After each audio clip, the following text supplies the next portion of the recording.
Also, I feel like this was a loss of an opportunity to really help youth in these impoverished communities. As a 501c3 nonprofit church organization who really cares about the people and about, the greater good and bringing, love, compassion, Jesus, the good news into these places, then a few practical ways to help is help youth break out of that impoverished cycle, teach them skills, bring people over that can teach courses at your church, do things that can actually move youths to The needle. take practical steps in their lives, to whether it's higher education or to get on a better career path. But instead, those things are actually discouraged in the church, like higher education. Your focus is always just bringing in more youths and serving on the altar. Like that's usually the goal that they want these youths to have, to serve on the altar. This is the dark side of devotion.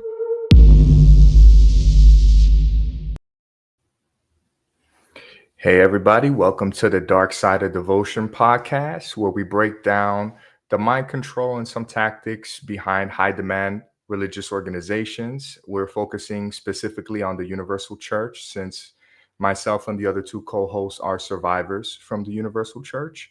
And today we're going to be focusing on the youth group and some of the agendas, some of the, I would say, concerns that we have over the youths in this church environment. How you guys doing today, Steph and Sarah? I'm good. I'm Good. doing wonderful. I think we've been doing pretty well with our discussions, and I think this is a really a big topic of discussions before we get into our other heavy topics. I think that this one is where we kind of all fell, in some way, shape, or form. We fell into this group, and then everything just kind of escalated from there in our lives. Yeah, Absolutely, I mean, absolutely. I hope an hour is even enough to unpack, this stuff. It's a big topic because there's a lot of moving parts and a lot of factors and just so much that we want to touch on. And I just hope that the viewers can find some comfort with the things that we talk about and resonate with these things and hopefully be able to start healing. Yep. Yeah, the main point I think with us is because we want to make sure that our listeners that they feel heard, right? Because it's to show you that you probably were not alone in your thought process when you were in there, and it takes a lot. I think all of us, I think we are learning through, and every day I'm uncovering different things that happen with me in the institution that I need to unpack. hmm I feel like it's a never ending, like, uh Pandora's box, right? Once you open it up, you just keep finding more and more. Um like the youth group for me is near and dear to my heart because one, it's like the first place where I felt a sense of community, even within the church. For some reason, as a youth, I didn't feel connected to the congregation and all the teachings right away. But what helped me like assimilate a little bit more into that culture was the fact that there was a youth group. There was people my age that kind of had the same doubts or similar struggles, or like, they grew up in the same area as me. So we had some similarities. And as a youth, we're all looking for that community. We're looking for a tribe. We want to belong somewhere. We want to feel like we have value.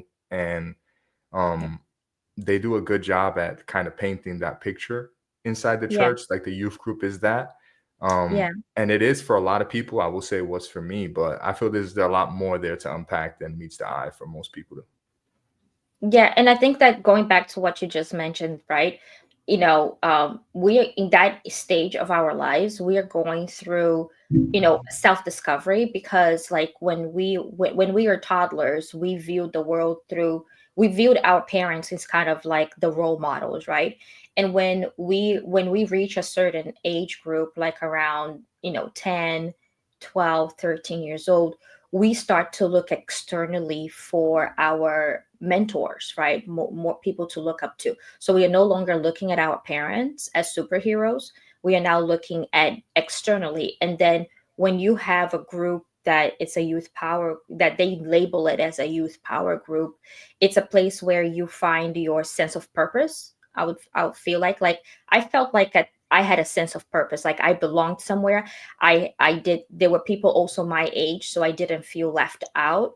and brought people together. So we're not saying that the whole entirety of the group was bad, because we did have good experience. We created memories. There were good things that we could have taken out of it.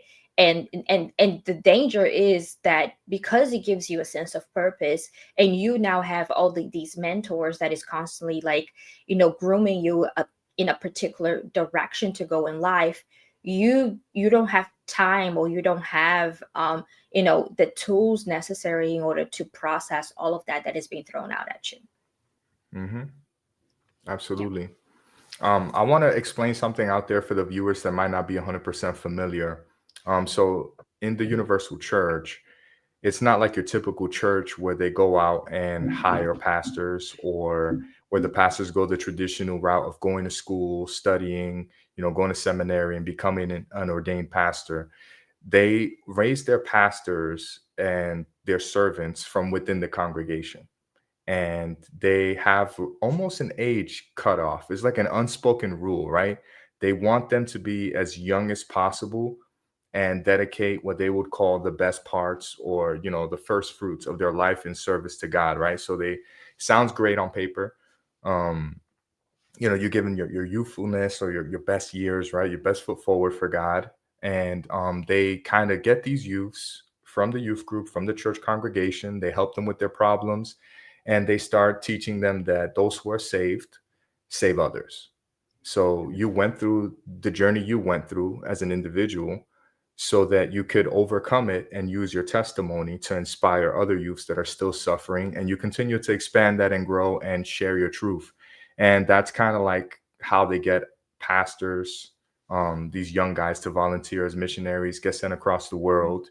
And then now the work continues with the females, because those pastors eventually need to get married in order to further their career, their ministry, their reach. So they start training the young girls and grooming them to cook, clean, iron clothes. I'm sorry if that sounds old timey, right? Or primitive, but Fundamentalist. yeah, Hmm. fundamentalism, exactly. Yeah. But they start grooming them to be perfect housewives, and to basically go assist these pastors in And not continuing to only do that pastor's work. wife, to be the servant of the pastor. It's not even, you know, it's to be the servant. Even like, I'm not sure, stuff if you had, but for me, it's even, I've had conversations where even, your sex life is what's going to look like, what's going to be. Because for me, I was always told that I would have to be married pure meaning a virgin. If i if i lost my virginity before marriage, um I would be worthless to be a pastor's wife, right? It's not only to be cooking clean, or and you're basically going to be the servant of that man that you're married to.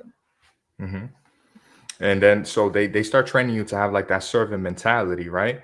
And so they groom all their servants from their youth group. And my question now is, this is a global institution, I believe over 130 countries at this point. And their biggest demand that they keep putting out there in their services, or their biggest need, I would say, is more people to do the work. They want more pastors, they want more servants, so they can keep reaching more places. So there's almost this very desperation energy to have more pastors being raised. Keep in mind that on a daily basis, pastors are also leaving. Yep. So there's a That's what I was deficit gonna beginning. say. I Yeah, was gonna so say they're they're not just desperate. getting, yeah, I don't feel like it's just about opening new places anymore. It's just to keep up with the places they have at this point, because a lot of people have left and they continue to be leaving. Yeah. Yep. So it's hard for them not to have a little agenda. I know they market the youth group as a place to help youths, right? But it's impossible for them to not look at the youth group in a certain kind of light, because literally the future of their institution depends on convincing these youths to give up their life to do this service. Mhm. Yeah, Be- and then Anthony, just to take a little bit of step back, right? So to give Mhm. some guidance for our viewers is, what is the usually was the age group, right? Because you started in the youth group. I can give you kind of like how the church looked, but how young, and then what was the cutoff for the youth group age? Yeah, so if you were the typical youth group age, they would say on paper would be 13 to 21.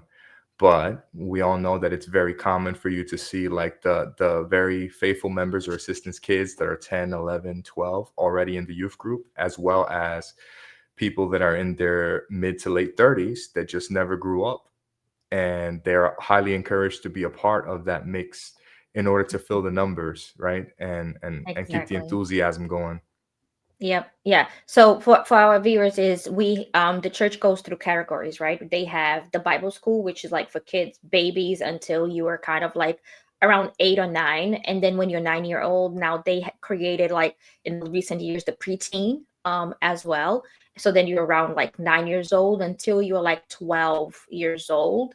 But then even those in those preteens, if they were too mature, they would already put them already into the youth group. And kind of like to Anthony's point, those would be kind of the assistants kids or the pastor's kids or faithful members that have been coming to the church for like years, right? Those kids Mhm. would be already placed into youth group because they would be bored in preteen, because preteen is more of like for the newer kids, trying to groom them into becoming going to the youth group, so they would be a little bit more prepared for the youth group. And then Anthony, can you tell us like what sort of activities took place like in these? I'm gonna start calling it youth powerless group instead of y- I young mean, it's I get it. young powerless group, Me too. young, yeah, instead of youth power group, because there was, for me there was no power there.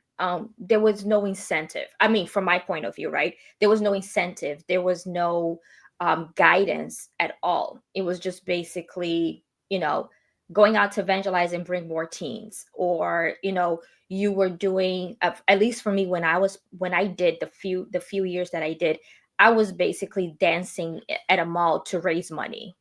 It was basically all these fundraise, right? But for you, kind of like, and then Steph, you can also chime in with your experience as well. I would say there was levels for me. Like I came into there's two different like phases of youth group that I could address. One was, when we had one leader in the country, it was kind of disorganized. They would just gather the youths, every branch on its own.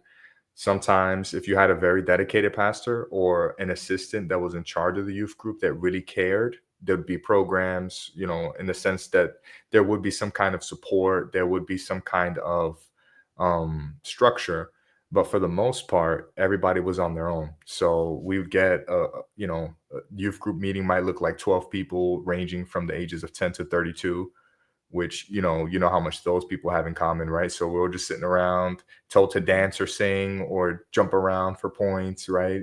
Throwing pies at each other's faces and stuff like that, which it sounds fun, but keep in mind that this church is marketed to reach people that are in their worst possible moments, right? So you have people that are severely disassociated, you have people that have been abused, you have people that are on drugs, you have people that are sex addicts, all sitting there Mhm, with these very childish kind of things going on. And it became mhm, a well-known issue that the youths weren't receiving help. It was just a way to keep them in the church for a little longer. And when a new leader came in, he wanted to create a program that was actually a little bit more structured. And mhm, while he was restructuring, I trained to be a pastor. So I was one of the people in the front lines trying to bring form to the group at the time. mhm. And I say that because as soon as he left, all the form fell apart once again, and it's back to kind of being pointless. But yeah, Yep. All smokes Um, and mirrors. Honestly, I don't even know where to start because I'm just so angry.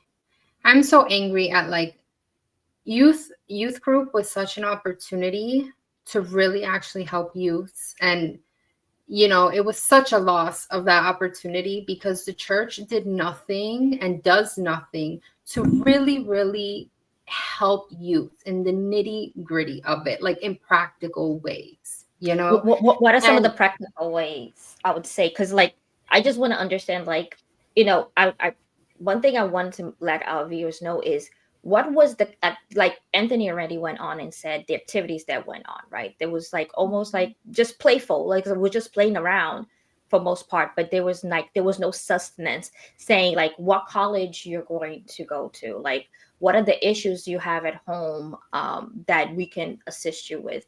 Like, what are some of the things that we wanted to see the church do for youth? Yeah, I agree. I feel like I'm gonna go on a little tangent. Like youth Go ahead. group, when I was a leader, like I know for a fact, as a leader and with my leaders, we had real conversations around how can we save these souls? How can we help these youth? How can we uplift them? How can we get them to come? So I know that there is a part of the people in youth group that do have their hearts in the right place and want to do the right things. But down to the nitty gritty of it, when it gets time to like, let's organize this outing or this event or this thing that will be very helpful for youth, there's no money for it. There's no real prioritization from the pastor's side or the leadership of the church that actually can make something happen to do something like that.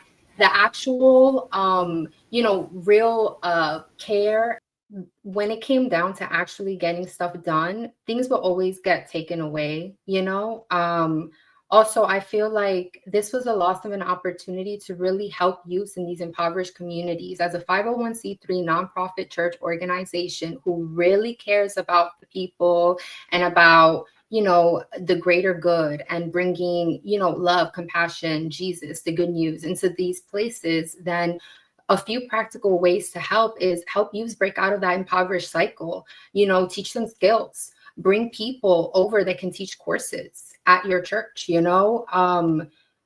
things that can actually move youths to take practical steps in their lives, to whether it's higher education or to get on a better career path. But instead, those things are actually discouraged in the church, like higher education. Your focus is always just bringing in more youths and serving on the altar. Like that's usually the goal that they want these youths to have, to serve on the altar. So everything else gets bypassed. If anything, your schoolwork gets neglected. If anything, you're even more stuck in the vicious, impoverished cycle from where you and your family come from. Because then when you finally wake up and you leave, you are left with nothing. The only work experience is whatever volunteer experience you had in the church.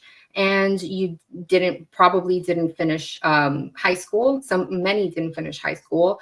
You probably didn't go off to college. So, it's like it's so disorganized, and it's so sad to see, because there are people that want to do something, want to do more. Like when I was a leader, and my leader at that time, she used to be so organized. She wanted like really the best for these youths. But anytime she brought an idea to the pastor was like, what are you talking about? We don't do that here. We don't do all this stuff here. No, like all they care about at the end of the day is having the numbers, having the grooming this next generation, basically, to continue perpetuating the system. So at the end of the day, I don't feel like youth group actually really, really helped people. And they're going to be youths with a lot of testimonies, of course, because there's youths that never felt a sense of community, were never uplifted in their life, never were around anything positive. And so youth group is the first time that they have that. So of course you're going to have a testimony, but if you would have gotten support and love and community anywhere else, the same thing would have probably happened. If not, you probably would have went further, because you probably, would actually be able to join programs that would help you further your education or learn skills or yada, yada. So the point that I'm trying to make is just that the youth group likes to market themselves as like this group that actually really does help youths and everything. But at the end of the day, it's so disorganized. No one really prioritizes anything or cares about anything. And it's so disheartening, because you do so much work, whether it be to raise funds for an outing or to, gather youths to really help them. And then at the end, you don't have the resources to do that. And the church has the money to do that, but they don't prioritize it into the youth group. So. Going back to your point, right, Steph, kind of what you said, the fundraising to do an activities had to come from the youths themselves, right? I remember, like I said, I used to dance in the malls and raise, I remember I danced in the mall for about 6 hours. And we left with a good chunk of change. I mean, I didn't count it. It went directly, they put that in the offering bag. And we didn't even get bottles of water. We didn't even get a sandwich. We were basically like, okay, we're going to do something. And basically that money was to buy the t-shirts, because everything had to be paid for. So they had the t-shirts that we had to wear, almost like a uniform, to be part of the youth group. That was never given to us. That we had to pay, and those, from what I remember, was like $30.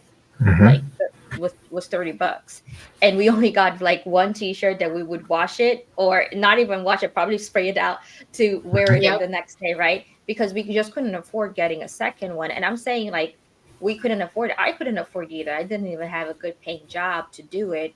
And everything had to be paid for. And then I remember, like, outings that we would have, sometimes we would raise the money, right? And I think, Tony, you can even describe that happening with you, right? We spoke offline about it, but there were times where we would raise the money, and then it would be for, like, to take us somewhere, like to play games, or outside, getting out of that church environment and actually go and do something. And then at the end of the day, the pastor would come back and say, "Oh, there's no money." And we are like, "Wait a minute, how's no money? Everybody raised money. Everybody worked their asses off to raise the money. Where's the money?" And then the pastor would be like, "Well, that was just that was to Jesus." And we were like, "What?" Yep. So also for the viewers, like, I was part of that reform in the country where they wanted to give some kind of structure to the youth group, right? And they set up a system where there was tribes, and the youth group was split up, and they would compete against each other for points every week, right? So those youths that would compete, like bringing youths was worth some points, right? With the most points. Winning competitions on Sundays was worth some points. Coming to midweek services was worth some points. Wearing your youth group t-shirt, or what tribe could wear, things, and going out and promoting the youth groups, that would earn you some points. So all these different things. And at the end of, let's say, 3 or 4 months, the winning tribe would get a prize. But like, to your point, Sarah, everything that the youths needed for their program had to be paid by the youths. So this is $1 billion corporation, right? Like, the leader of this institution, it's a business, right? He's a billionaire, but the youths that they're going to go help in these underprivileged areas have to pay, like, to your point, $30 for a t-shirt that they couldn't even take home. They'd have to take off and leave in the church. They can only wear it in the service. So it's all for appearances. There's no real help going on. But anybody that looks at all the youths wearing the same t-shirt in the church looks, "Oh, what a nice program they have. Look at all these youths with their t-shirts, No. So, like, I was a pastor, right? And I was very passionate about helping these kids. And I took it very serious if my youths fundraised, that I stuck to my word. But as a young youth pastor, my word held this much weight. If the pastor over me didn't allow me to do certain things, my hands were tied. So to your point, I remember we were in Texas at the time, and we were panhandling. We were asking for donations by the mall during the holiday season, and we even have some pictures actually from that We'll time. insert them. I have a bunch. Yeah. A bunch. We have some pictures of that fundraising. We had our signs, and we fundraised for about 3 weeks in the winter, which in Texas wasn't that bad. But of course, that week that we were in the street, it happened to be extra severe weather, right? It always turns out that way. So we fundraised, I want to say, about $800. And I had already told my church, I'm like, "Hey, you guys, we're going to take you to this arcade, all paid for, your meals, all this stuff." The kids are super excited. And about a week or two before the day of the event, the bishop in charge of the church has to fly from Texas to New York for a surprise meeting, and he had to pay for his own plane ticket. So he took the youth funds to pay for his plane ticket to go participate in this meeting. And I was so upset. I was like, "Bishop, I already told them this is paid for. Like, we fundraised everything. They did their part. They're excited. How am I going to go tell them now we got to fundraise again because the money's gone? Like, with what face, like, am I going to stand before these kids and do something like that?" Like, and he just looked at me. He's like, "It's for the work of God, this, that, the other." And I'm like, if they need you in New York so bad, why don't they pay your ticket? Like, they're the ones who sent you down here in Texas in the first place. Exactly. They're the ones who booked the meeting for New York in the first place. Like, why is that coming out of our pockets? Your pocket. Like, what's going on here? Such a greedy church. Like, they want to call this meeting, not pay for the bishops to go there, and then the bishop uses the youth group funds to pay for his ticket. It's just, it's a shit show, honestly. It is so bad. Yep. Yeah. And yeah, to that point, it's not something that I'm surprised, because I've seen it happen time and time again, where there is money laying around, where it's basically you entrust the church, the fiduciary duty of the church when they're raising money, which is known, guys, as fiduciary duty. If you guys don't know what that means, it means that they have financial responsibility on the money that they take in, to use it wisely, to use it to what they say they're going to use. As a The majority of the nonprofit. time, as a non-for-profit. And not only that, is they don't tell you what they're using the money for, ever. Exactly. There's No no, like, transparency. no transparency at all. So they usually tell you, oh, this money is going to go to pay for TV, ads. Yeah, great, but what about the rest? What about everything else? Like, what are your dollars that you're donating to the church? It's donation. It's not a given. They're asking for donation, because they don't pay a dime in taxes for. They don't pay anything. They're exempt from taxation, unlike us working individuals who have to pay our taxes and report it to the government. They receive that money tax free. Everything Exactly. they do is tax free. So if they're not putting money back into communities, or putting money back onto what they say that they're going to do, what is it that they're doing? Mm-hmm. What is it that Exactly. they're doing? Like, no, you can't keep using the excuse, oh, we are buying we are buying this property to open up, to save more souls. You have equity because you're paying that cash. You have equity, so that means that you have real estate. You have TV station that is giving you advertising dollars. What is it that you're doing for the community? Nothing. I can definitely tell you nothing, because Exactly. they don't help anything. Like, when I left the church, right? Like, I'm not sure if you guys did, but I did start visiting other churches, just to find, my Mm-hmm. way Yep. through. Like, and it was amazing to me how transparent they were. Like, I received one letter saying, oh, the money went into scholarship fund for the youths of blah blah blah that applied. They received, these youths got accepted into XYZ college. These ones Wow. were on a scholarship. Beautiful. We opened, they got a half scholarship, so the congregation helped with the other ones for a full ride for college. We went Beautiful. and donated. We took the money for this, and we donated into the soup kitchen. We provided affordable housing, or we helped people to get into rent, pay their first month's rent, or their deposit to get rent. Everything was itemized as to what they were doing in that little small church. Not only that, the youth group that they had was like choir, was like singing for the singing groups, for the youths that did have talent for singing. The other ones were like writers. They had a writers group. Then they had, and these writers were basically creating like plays for the church, like during Very those cool. things. And then the other ones were like, there was a date that they were going to celebrate all the high school graduates, that they were going to see them off to college. And some of Wow. them even went on a scholarship that the church helped them get. Like, it wasn't that the church was giving them, but the church supported them in getting those scholarships, Man, I finding found them. Jesus in the wrong youth group. Look at that. I would have. I had to give up my ride to college for this youth group. So Me too. Oh, for me, it was because I wanted to serve in the altar, not for youth group. But yeah, the church essentially is the reason why I didn't. And I was in college already, and I dropped out. so you for had to me, drop out. I was made to pass up on the opportunity to go become a pastor. And Sarah, as a bishop's daughter, how would they view I college?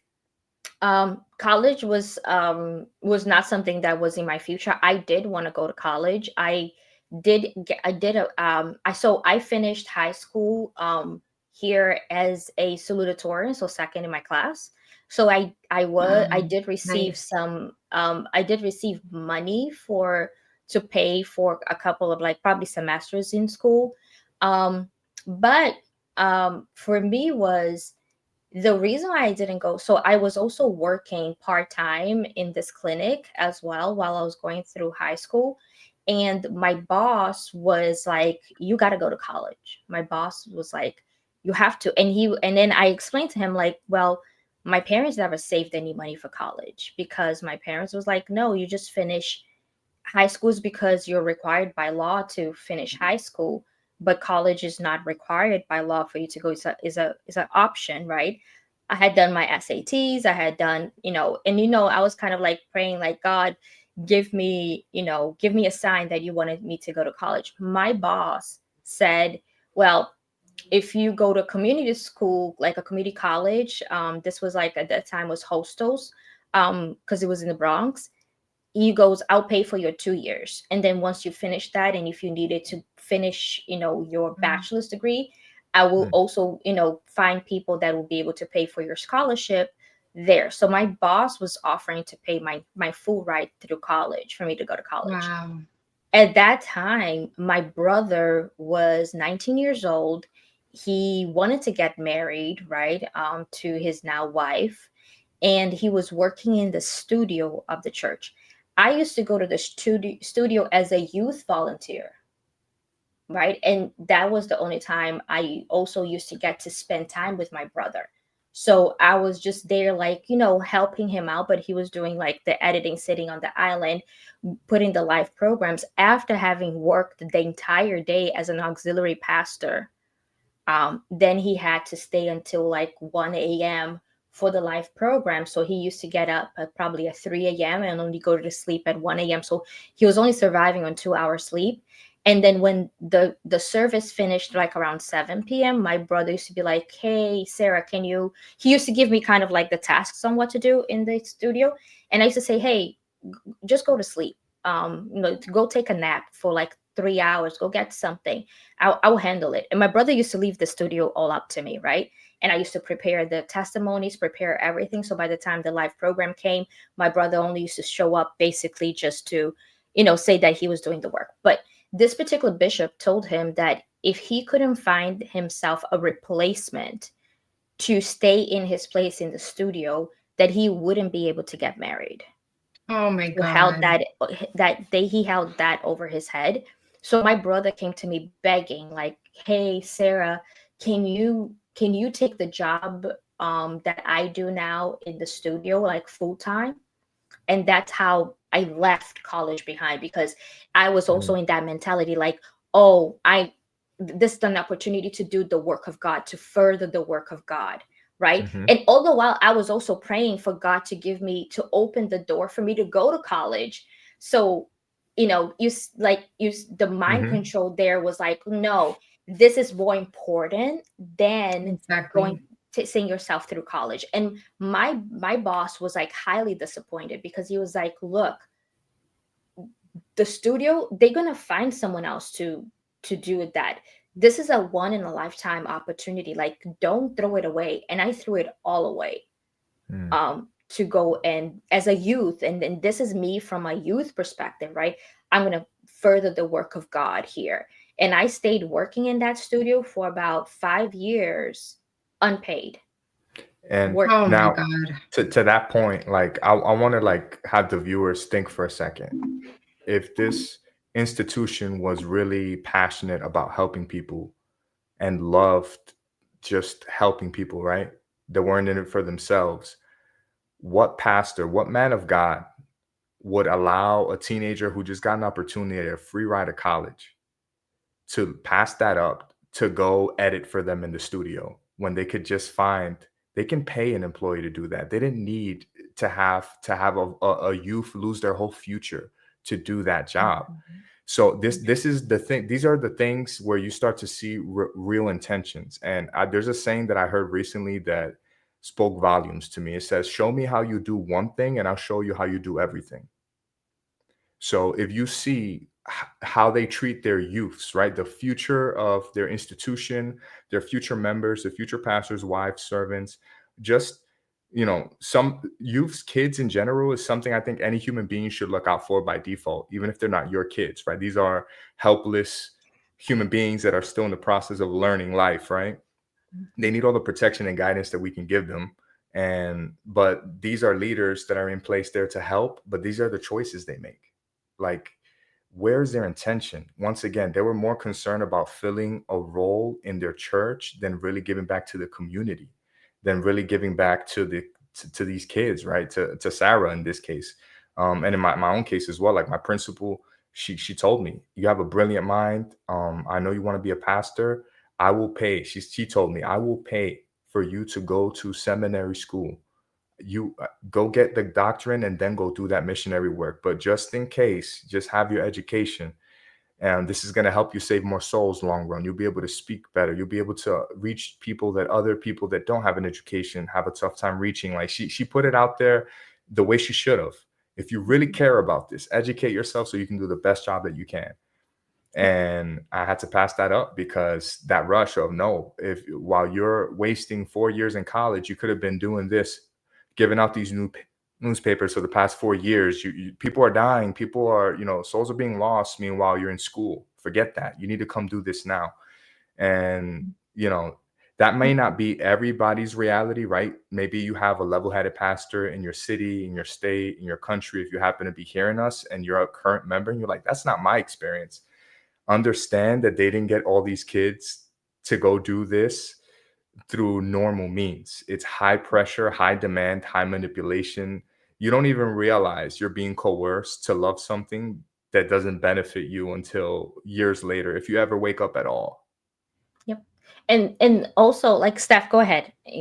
Oh, I was going to say youth group also is a lot of free labor for the church. Like they use them for a lot of free labor, whether that's cleaning or getting things ready or, giving out pamphlets in front of the church or whatever it is. But a lot of their time is going to that. And they would justify it by saying, oh, these youths were from the street anyway, or they would have been getting into trouble anyway. Like we're keeping them out of trouble. But that is so convenient because not every single youth was a troublemaker out there in the streets. I was not a troublemaker out there in the streets. Okay. Like I needed to dedicate more time to my studies. I needed to dedicate more time to my family, to getting other things done. But instead you get guilted so much if you're not involved in every single thing the youth group is doing. You don't love souls then if you're not involved. You don't care about saving the people around you if you're not involved. And that is such a fat lie. Like, you guys are not giving me programs here to grow my skills, further my education. I need to do that in the outside. So I need to be able to have the time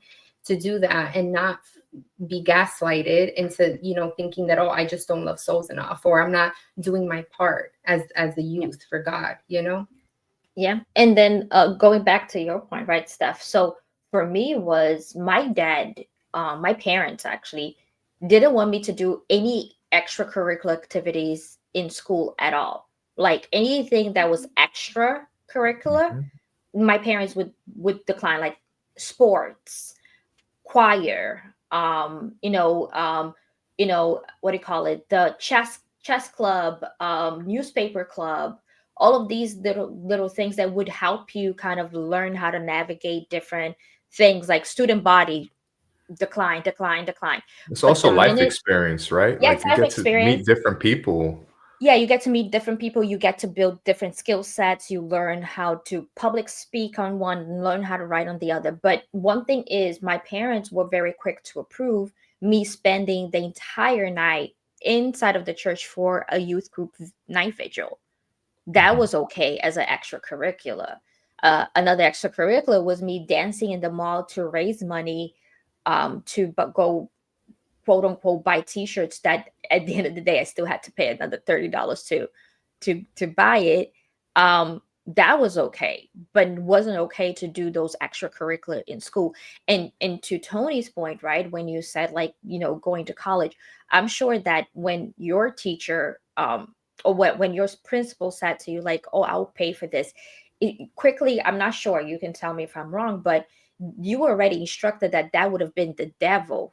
Someone would be using them or someone to put like temptations in front of you for you to look back, and not do the work of God. Because that was the same thing for me. Like what in my mindset was like, oh, the working in the studio is to do the work of God, but because my boss is offering to pay for me to go to a full ride for college, that's the devil. That is the devil taking me away from saving more souls. And that was the mindset I had at the time, because I was conditioned to think that way, right? And anything other than that would have been unacceptable. um you know and kind of They to train you to have that yeah, tunnel vision, right? yeah. Anything that's not that path is the devil diverting you always, right? And that's Mhm. a very Yep. dangerous way of looking at life, because Yeah. they really train you to only trust their word on things. That's really the core, right? What we tell you, that's the only way God speaks to you. Everything else, everyone else trying to talk to you Mhm. is the devil trying to divert you. Yep. And to this point, like we're all talking about youth groups and we're talking about kids here, right? I want to open up the question of the day for the viewers. If they could let us know in the comments section, what do they think is a fair amount of hours that a minor should be allowed to volunteer to a church? Keep in mind, these are under 18, right? What is a fair amount of hours, in your opinion, that a minor should be allowed to volunteer in a church? And we can touch back. I have some cold hard facts here relating to that a little later, but I want to get people's opinion on this because this is a discussion. Mhm. This is a question of ethics. Is it morally sane? How much is there? Where's the line where we draw from teaching to manipulating, Yep. right? Yep.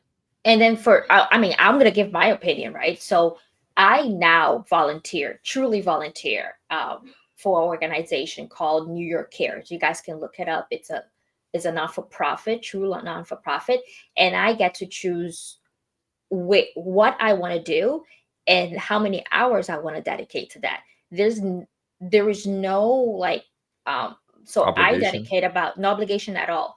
Hmm. So like last year and the year before I stayed without doing anything, and now I'm back to doing it after the pandemic. I'm doing it. During the pandemic I didn't do, and then when I got sick I also couldn't do it. But now I'm back to it. Maximum 1 hour per week I'm dedicating So you as of an my time. adult, 1 hour a week. 1 hour a week Okay.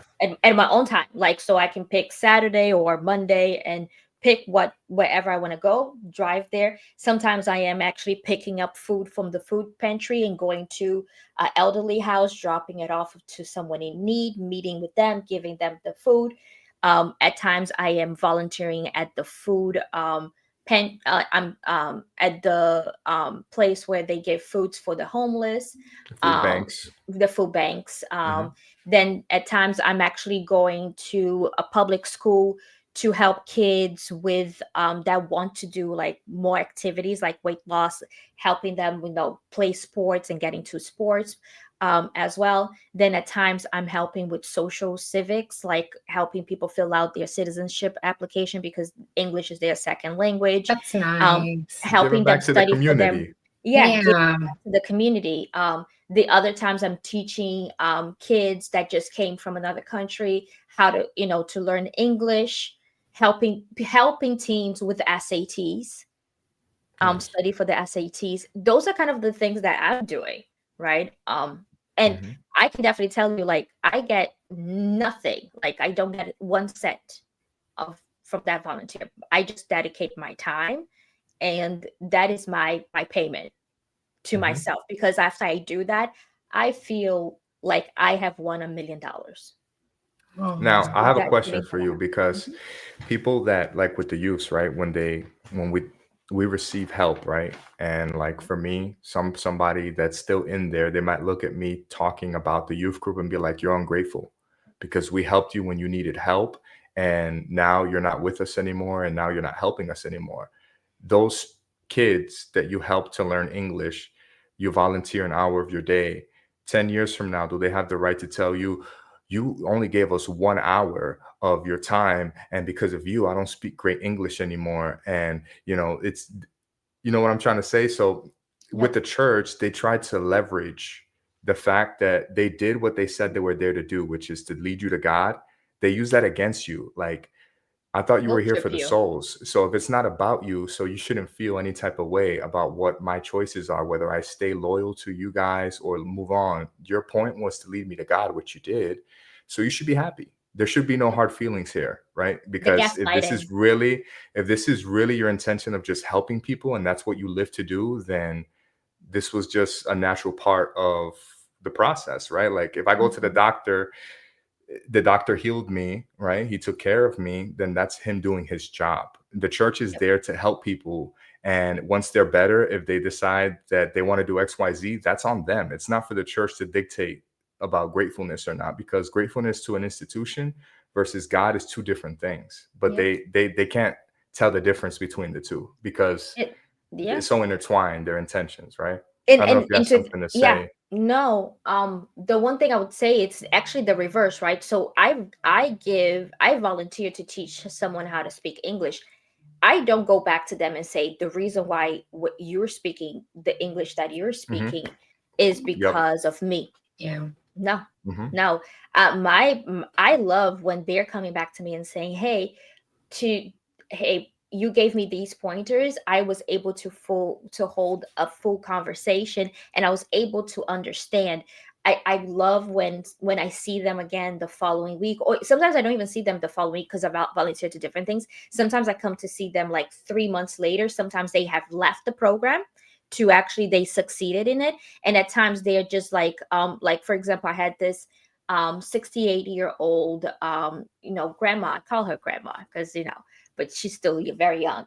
But she didn't speak any English and she wanted to do her citizenship. So she was really scared about taking the exam, and me walking her through it and whatnot. Like it gave me the greatest joy when she came back to me and told me, "I passed the exam. I'm a US citizen now. Like because of you." I said, no, it wasn't because of me. It was because you did it. I just showed you the way. I never took any credibility. She did all the work because she was the one who had to answer all the questions. I was just guiding her on how to memorize it, right? Because it's all memorization. And it's kind of like the reverse. It's like the kid would never come to me, but it would be me going to them and say, "You are in this position now. You have to give it back to me because I gave it to you." Like, no, if I volunteer, it's freely given. It's not, I don't take anything from it. Good point.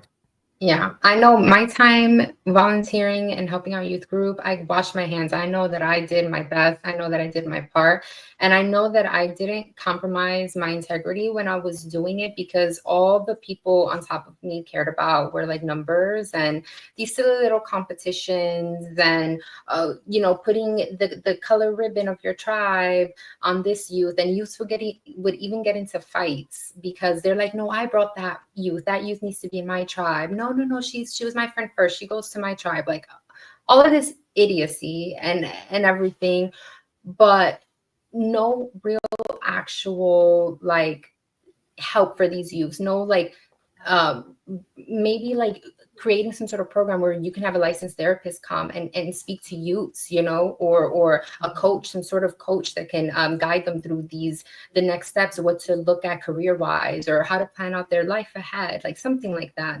Nothing like that. These youths, especially coming from these communities, they need therapy, they need counseling, they need all of this stuff. And they're sitting down with them and a pastor just kind of, if anything, shaming them, making them see how all of their decisions were, it's their fault why their life is the way that it is, and that they just need to give their life to God, and they need to come here every Sunday and partake in everything, and everything is going to get better.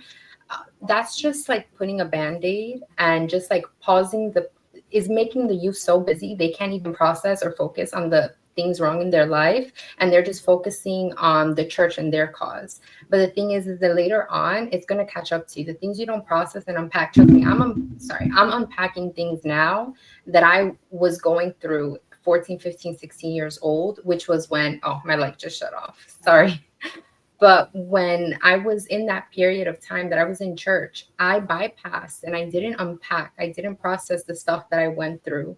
And I'm doing that now, and so it's hard. And even if they did offer like actual therapy and counseling, not to sidetrack too much, but whenever a situation came up of sexual abuse, for example, we were told we had to be silent about it. You know, the church didn't want to get involved in like reporting anything to the police or anything like that. So Mhm. on top of not offering, you know, anything, they didn't do anything for you either, you know, in that sense. Like at the end of the day, it's just a facade. They run like a corporation behind the scenes, even though they have the name of a nonprofit organization. 100%. And now, like, we all, as youth, we all definitely volunteered. Um, I asked the question of the day, right? How many hours a week do you think that it's fair for a minor to volunteer? And anybody want to throw a number out there? Their number, you said you volunteer 1 hour a week, Sarah, which as an Yep. adult, that's a lot of time. Everybody out there knows an hour of your week that you separate to do something selfless for somebody else, that's a Yep. lot of time. Yep. Don't, an hour, you can't barely find an hour to do X, Y, For Z, right? yourself. Like, yeah. Yeah. So you, what do you think would be fair for a minor to volunteer on a weekly basis, On a weekly basis, hour wise? I would say 30 minutes actually. Like 30 minutes for That's fair. a It's a minor. minor. It's a minor, like 30 minutes. They, you know, yeah, that's where I would say. Steph? So I remember in high school, we had to do 100 volunteer hours a year to like remain, to be able to graduate, something like that. So Backtrack, that you're in boils Catholic down. school, right? That's important for people to know. Oh yes, I went to Catholic school, so you know they're extra strict. I'm not sure if even public school imposes volunteer hours on their Absolutely students, not. but No. okay. Not until Well, you hit Catholic community school, service. Yeah. my Catholic school did. Detention, maybe.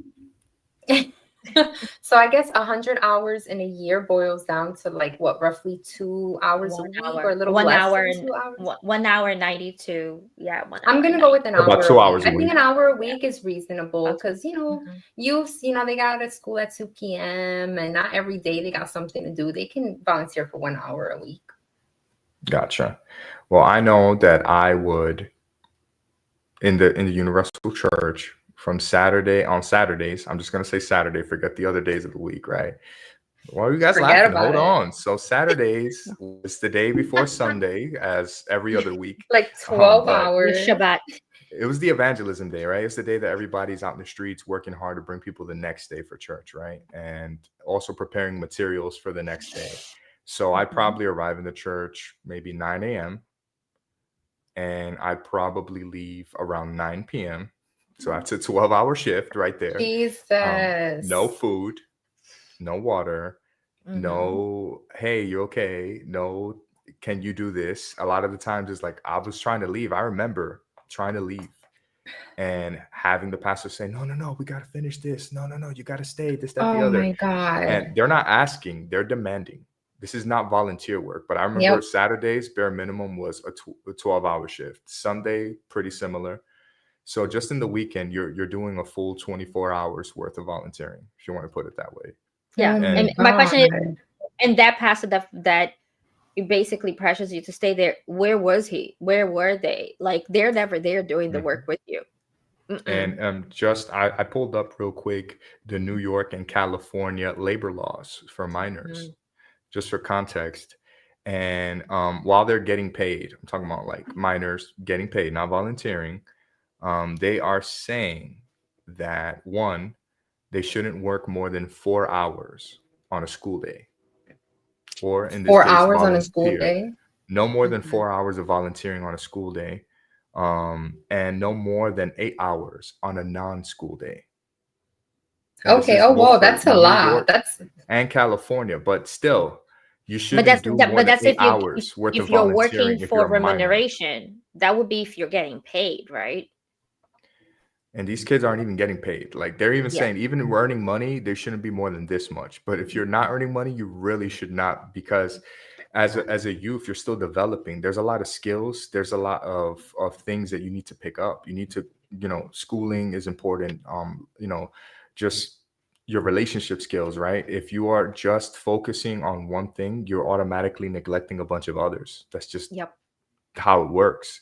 So Yeah. if you are putting 24 hours every weekend into a church, for example, What time did you have left for schoolwork? What time did you have left to spend with You your wouldn't. family? What time did you have left to be a kid? What time did you have left to sleep in? Because you're still growing and your brain does need you to sleep more to be able to Yep. have that development happen in the right way. Like with that much time going into just one thing, and not, it doesn't even matter if it's a good or a bad thing, but just that much, with just one part, right, of your life taking up that much of your time, it's gonna leave you deficient in something, Yep. mentally, emotionally, physically, or all of the above. And I know it's a church, but still, I can count on one baby finger the amount of times how many newspapers I gave out back in the day has come into play in my adult life today. Like I could have used some of that time forming life skills that could be, helping me Mm-hmm. build up to my life now. So it matters. So I thought that was interesting. So, And that and also, is like that's for work for youths that are actually working, because I can attest to that, because when I was in high school, I used to work 2 hours after school, paid job, and then on the weekends I only used to work 5 hours there you on the go.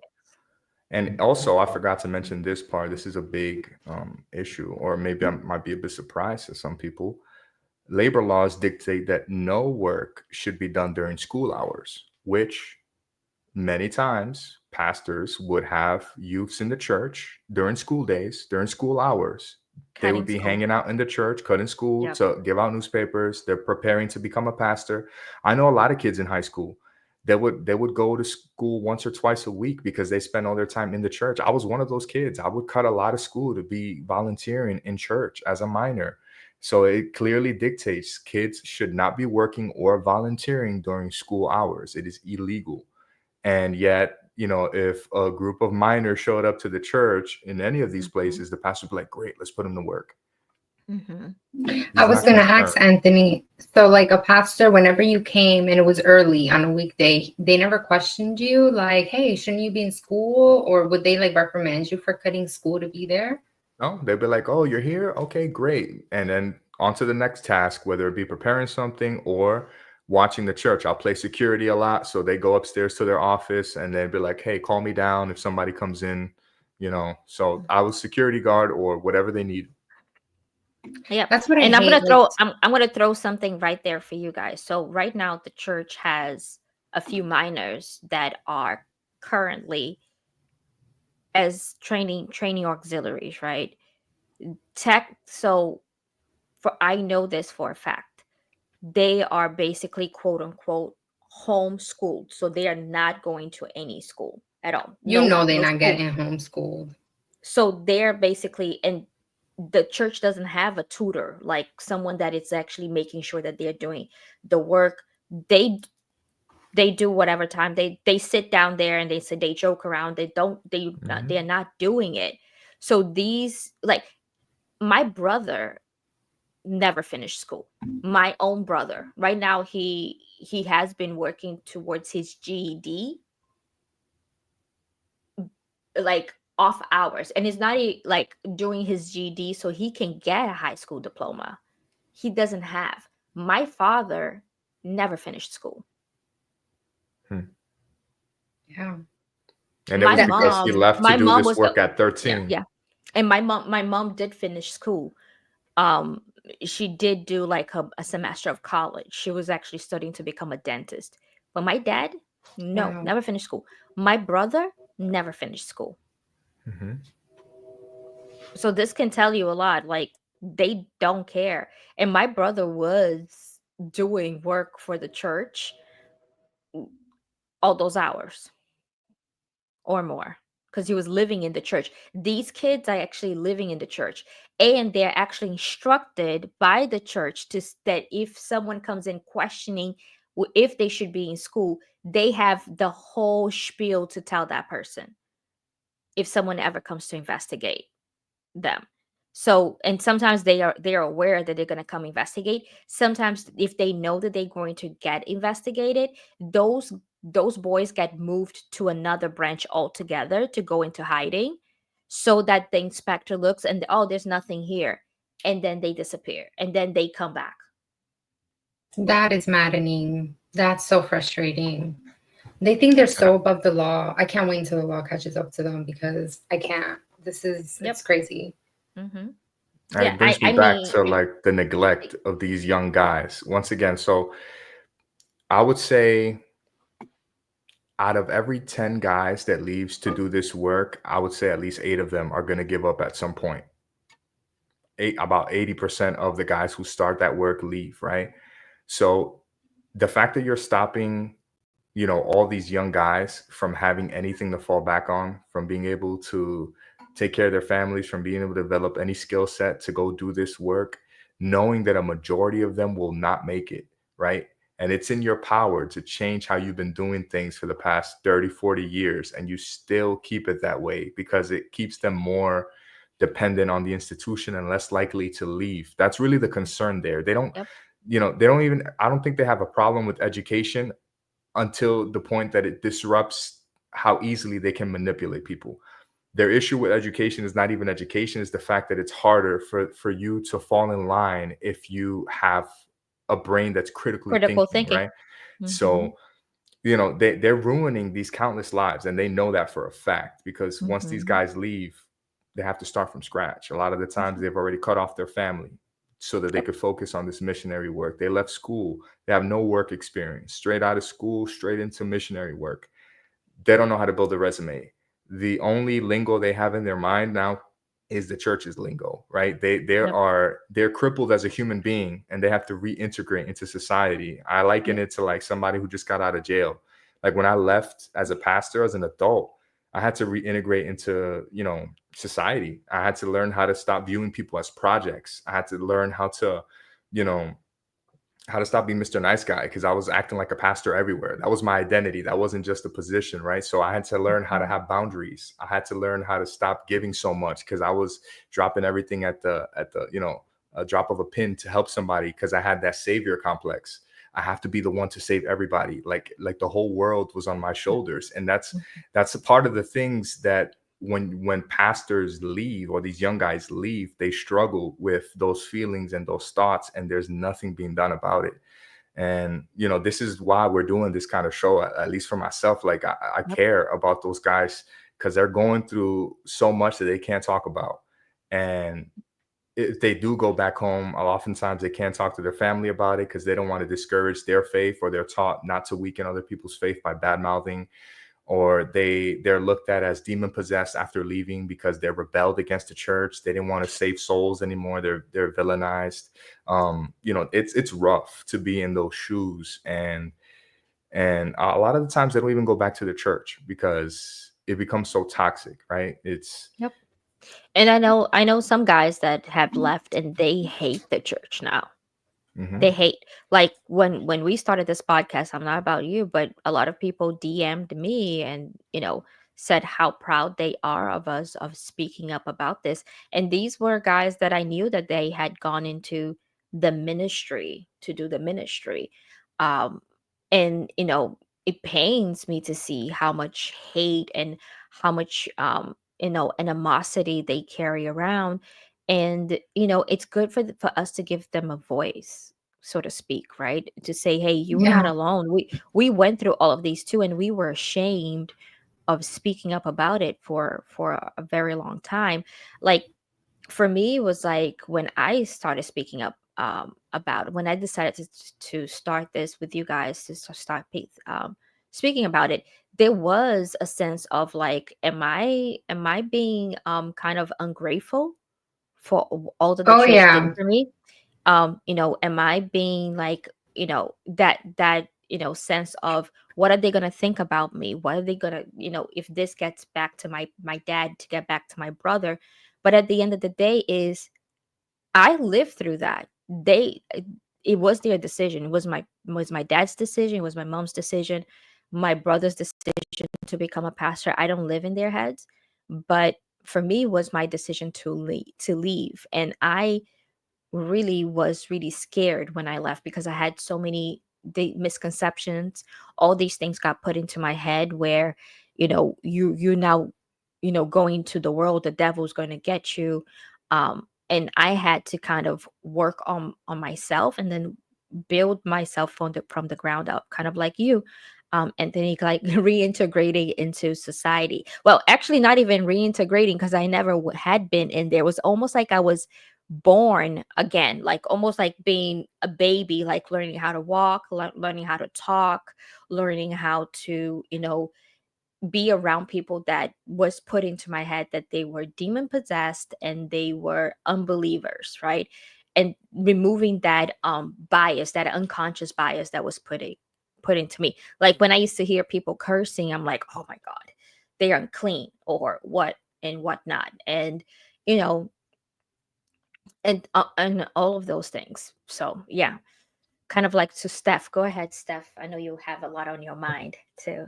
Well, no, I just wanted, because I know we have to wrap up. So before we end it, I just want to say what Anthony was saying about how when you left, right, you were feeling like you still had to, you recognize that you were like dealing with people as if they were projects, the whole savior complex and all of that stuff. And I just want to say, like, people who leave, if just the fact things, and this may be hard for a lot of viewers to hear, but it's because you were in a cult.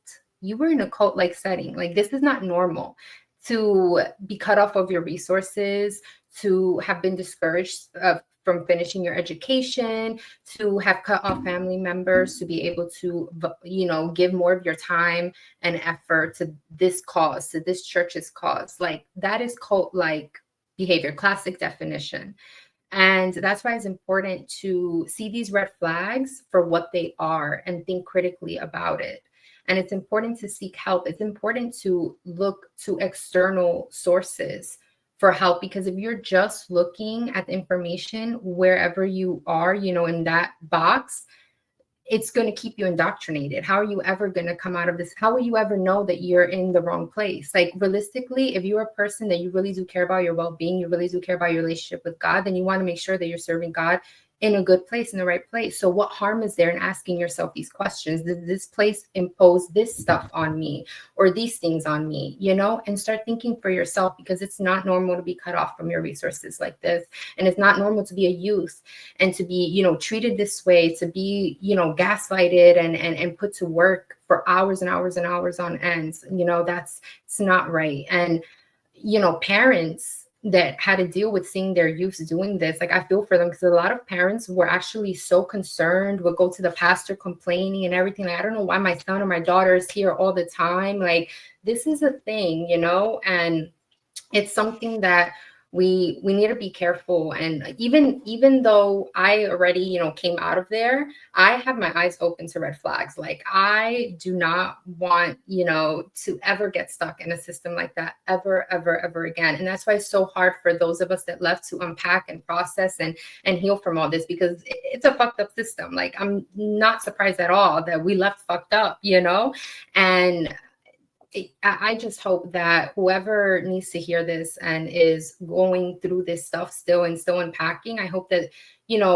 hearing this helps you, because it validates your feelings. And I hope that you can reach out and, you'll have people that understand you and that can help you. And like what Tony was saying is so true. He has such a heart for especially the auxiliary pastors and the single pastors in there, because he went through so much just as a youth, but especially as an auxiliary pastor, right? So he really feels so much for those people. And they have, a few auxiliaries have even reached out to Tony to say, like, I don't know what to do. I'm kind of confused. Like, I kind of see what you're saying and blah, blah, blah. And, just know that you're not alone. There are a lot of people that have been feeling already their own doubts and their own concerns.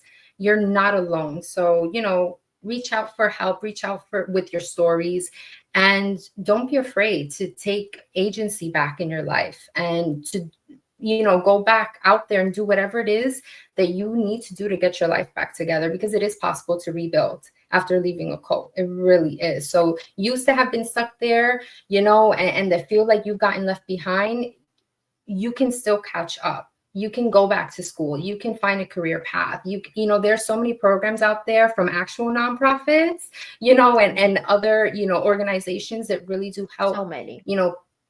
People like us. You just need to know your resources. So yeah, that's all I wanted to say. Yeah. And Yeah, and just to add, right? So, why are youth so susceptible to cult like or these high demanding religious group as we are, right, as young people? Because first of all, we as young minds, we haven't fully developed our critically thinking skills yet. Still rely on someone that we look up to. Remember in the beginning of our discussion, I talked about like we are going through that stage where we are looking for exterior people to look up to. So our critical thinking is still being developed, right? So we are not yet able to rebuttal or say, hey, um, I don't think that that's the right idea, because we haven't lived through experience. We rely our elders Right. to tell us like, no, the pathway you go, guide us through the path.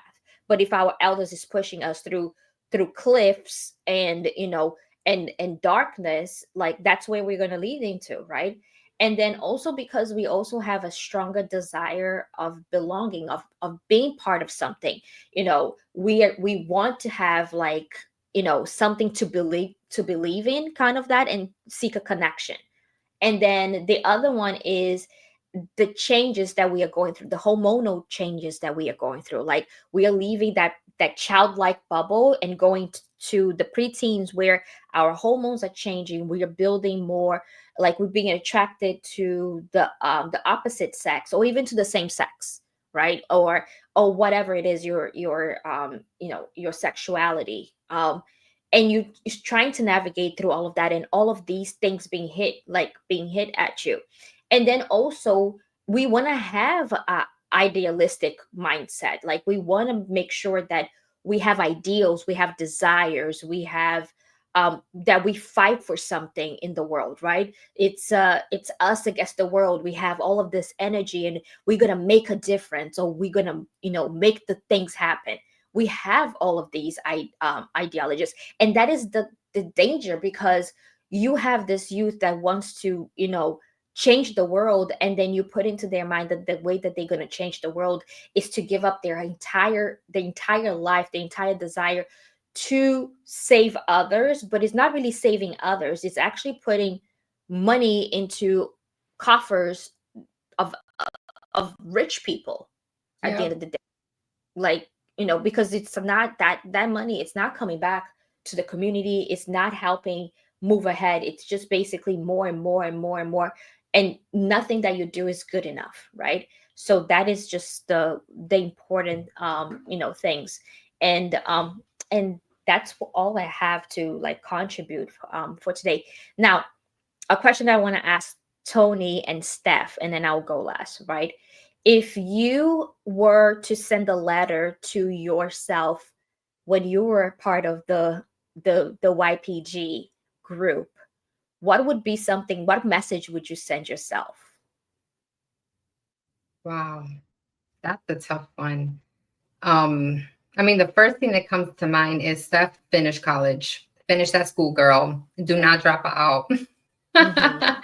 Yeah. um, I also, other things that come to mind is don't don't put too much of my like, God, I don't know how to say this for it to not sound bad, but I feel like I put so much of my heart and effort into stuff that the end was not for what I thought it was, which was for, whether it was for an outing with the youth or to do something with the youth, something that I knew was going to be prioritized for them. And I like stopped my life to do this just to find out that it wasn't going to happen because the church had another agenda. Yeah, like I would tell myself, Stephanie, take it It's with not a that grain of serious. salt, girl. Take it with a grain of salt, because you already know how the pastors are. They say all this, and that, but it never happens. So you just do you, show up be your best self, but do not stop your life over this. That's what I would tell myself.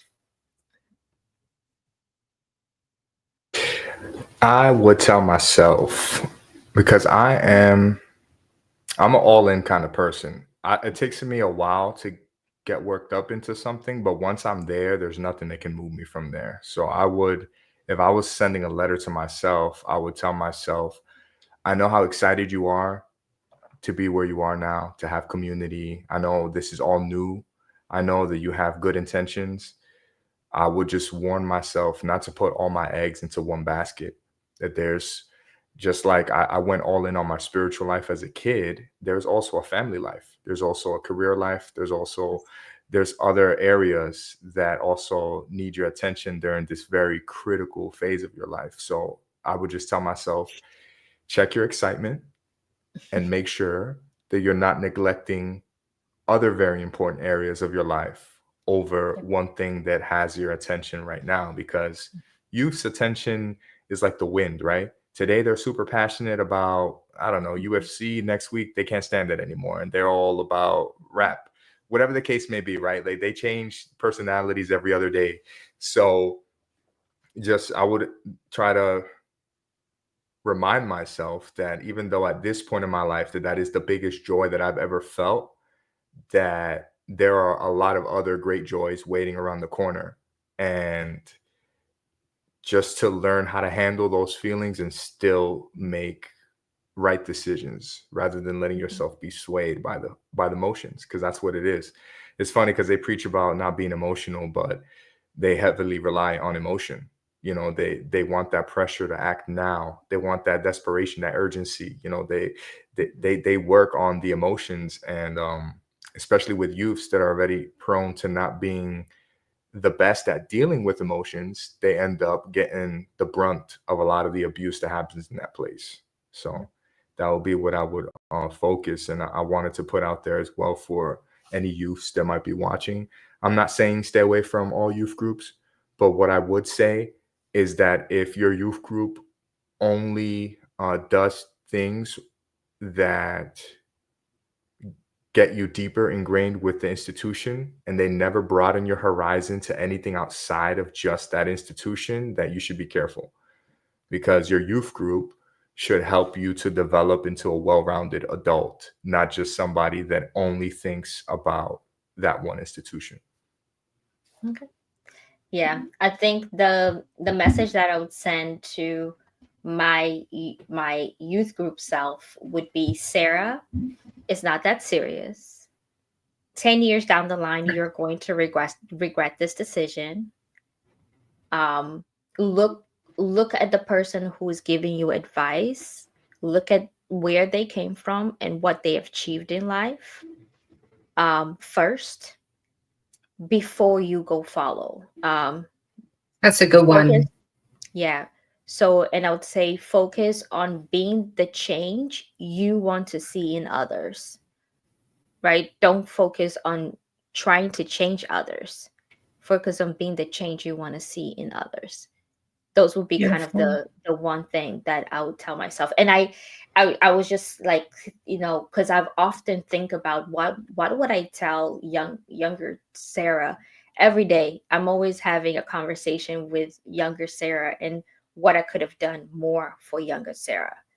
And those would be kind of the message that I would say. I think the number one thing is, it's not that serious. You don't need to be perfect. I love that. I needed to hear that as a youth, for sure. Yep. Mm-hmm. I And needed like, to hear even more than nobody's perfect. I needed to hear you're enough. Yeah. yeah, Even no matter all the self-improvement you feel like you need to make in life, never allow yourself to feel like you haven't arrived because there's one more thing you feel should be tweaked. Like you're already Mhm. loved as is, Yep. you're perfect already. Like you can tweak little things here and there, but at your core, you are who you are. And I could say that mm-hmm. even making my worst decisions, I had integrity. I had my heart in the right place, even at Yeah. my worst. Yeah, I was a diamond in the super rough because I was weighed down by a lot of things out of my Mhm. control, but the diamond was there. So Mhm. I Yep. you're enough. Okay, great. Yeah, so those are kind of the things, and I think this is a great conversation. I think that there will be more of these conversations, right, as we go through, and the next episode as well. That I think it's one of the things that our viewers will want to hear the most will be talking about money, the Oh universal. yeah, I get a lot of questions on that all the time. Anthony, let's just end this. So you led this, so let's end it. I think we got all our last thoughts out. People definitely have a mouthful to chew through. But if you want to reach out to us, contact us, questions, doubts, or you just want to hear more from us, we have our Instagram, right? We have our TikTok at the Dark Side of Devotion.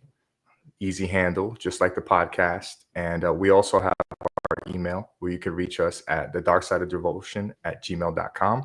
So if you have your story that you want to share with us, or you're just trying to connect, I like to tell people that we're not here to agree 100% on everything. You can agree with us 100%, or you can agree with us 0%, but we just want to get these topics that don't get talked about out in the open.